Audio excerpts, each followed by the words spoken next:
Hello everyone, good morning. আজকে Friday, weekend start, তাই বেশ ভালোই লাগছে সকাল থেকে মনটা। আমার কুকু এদিকে চলে এসেছে, ওই শাকপালাগুলো কাটছিল, দেখলাম ভালো ডাঁটা হয়েছে।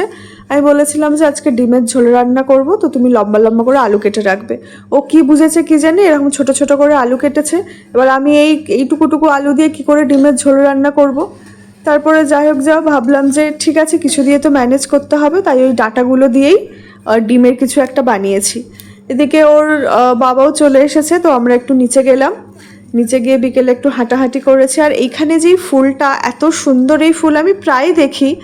এগুলো দেখলাম মানে রোডের সাইডে হয়ে থাকে, খুব মানে বেশি মেনটেনেন্স নয়, কিন্তু ফুলগুলো দেখতে এত সুন্দর লাগে। মেবি এগুলো একটা বুনো ফুল। তারপরে তো আমি কলেজ গার্লের মতো ব্যাগ কাঁধে নিয়ে ওর বাবার পেছন পেছন ছুটেছি। ওর বাবা বললো যে এইটা নাকি একটা গুলি সোডা বলে, মানে এর ভেতরে গুলি গুলি থাকে, ওইটাকে ঠাক করে দিলে ভেতরে চলে যায়, তো সেইভাবেই এই সোডাটা তৈরি হয়। তো এটা খেলাম, দেখলাম খুবই ভালো লেগেছে সোডাটা। একটা রিফ্রেশিং ব্যাপার আছে এর মধ্যে। তো গরমের মধ্যে বিকেলবেলাটা আমরা খেলাম, তারপর নিচে বসে সবাই মিলে একটু কথা বলছিলাম। যেহেতু কালকে সবার হলিডে আছে, তাই একটু ধীরে সুস্থেই সবাই হাঁটছিল, চলছিল।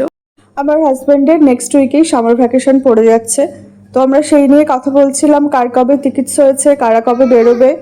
তো যেটুকু বুঝলাম যে আমরাই সবার শেষে বেরোবো, আমার হাজব্যান্ড ওভাবেই টিকিটস করেছে। তো তারপরে সবার সাথে একটু আজকে কথা বলে নিচ্ছিলাম, কারণ অনেকদিন পরে আবার দেখা হবে। তারপরে আমরা বাড়ির পথে যাচ্ছি, আর আমাদের সন্ধ্যেবেলাটা এত সুন্দর লাগে পরিবেশটা, যখন চারিদিকে আলো জ্বলে ওঠে, খুবই ভালো লাগে। এরপর ভাবলাম আজকে স্ন্যাক্স কি করা যাবে, সারাদিন খাটাখাটনি করে মনে হলো আজকে একটু মুখের স্বাদ বদলাই, তাই আবার সেই ফুচকা বানালাম। এই সুন্দর মশলার স্বাদ, একটা টক জল, আর হচ্ছে এই যে ক্রিস্পি ব্যাপার, এটা সত্যি মানে একদম মন ভালো করার একটা জিনিস। তারপরে দেখি আজকে কেমন বানিয়েছি। তো টক জলটা দিয়ে আমি যখন মুখে নিলাম, দেখলাম এত ভালো হয়েছে আজকে, মানে একদম পারফেক্ট সিদ্ধান্ত নিয়েছি যে আজকে শুক্রবারের সন্ধ্যাবেলাটা, যেহেতু আমরা এখানে বাইরে ফুচকাটা পাই না, আর এখানে পাওয়া গেলেও সেই ফুচকা খেয়ে কখনোই ঠিকঠাক মন ভরে না, তাই সবসময় আমাদেরকে ভেতরেই, মানে বাড়ির ভেতরেই আমরা ফুচকাটা বানিয়ে নিই। অসাধারণ হয়েছিল। আর বাবুর কিছু পার্সেল এসেছিল, আমি ওর এই বিপসগুলো অর্ডার করেছিলাম খাওয়ানোর জন্য। বাচ্চাদের এই বিপসগুলো সত্যি খুবই কাজের, ওকে যখন আমি খাওয়াই। তো এগুলো দেখলাম নিচটা ট্রান্সপারেন্ট, আর ওপরটা বেশ সুন্দর কটনের, মানে ওদের আনইজি ফিল হয় না, গলার মধ্যে লাগে না।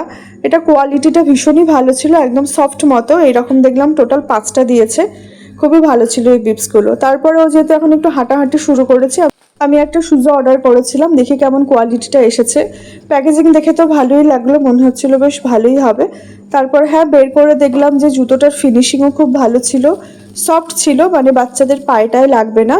আর ওদের এই যে একটা ভেতরে যে এক্সট্রা করে কাপড় দেওয়া থাকে, এটা সত্যি ভালো ছিল।